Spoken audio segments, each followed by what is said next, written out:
আমি এখানে হাফ তরমুজ নিয়েছি।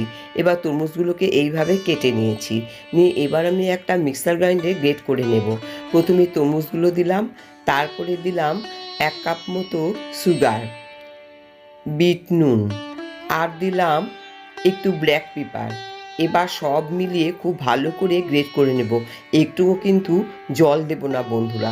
দেখো গ্রেট করা হয়ে গেছে।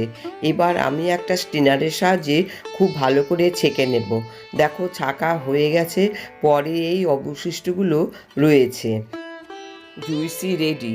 এবার আমি একটা মোল্ড নিয়েছি, এই মোল্ডের মধ্যে জুইসিগুলো খুব ভালো করে আস্তে আস্তে করে ঢেলে নেব।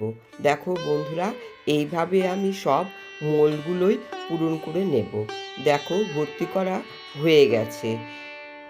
এবার ঢাকনা দিয়ে সবগুলোই ঢেকে দেব। দেখো এইভাবে আমি সবগুলোই ঢেকে নিয়েছি। এবার ফ্রিজের মধ্যে 6-7 ঘন্টার জন্য রেখে দেব। 6-7 ঘন্টা পরে ফ্রিজ থেকে বের করে নিয়ে জলের মধ্যে বসিয়ে দিলাম। জলের মধ্যে দেখো বন্ধুরা, এই দেখো কি সুন্দর আইসক্রিম তৈরি হয়ে গেছে। দেখো পরপর কত সুন্দরভাবে উঠে আসছে। দেখো অপূর্ব বন্ধুরা। তো আমার ওয়াটারমেলন আইসক্রিম একদম রেডি বন্ধুরা। যদি আমার এই রেসিপিটি ভালো লাগে, প্লিজ আমার চ্যানেলটি সাবস্ক্রাইব করে বেল বাটন অন করে দিয়ে আমার পাশে থেকো। সবাই খুব ভালো থেকো বন্ধুরা, সুস্থ থেকো। আজকের মতো এখানেই শেষ করছি।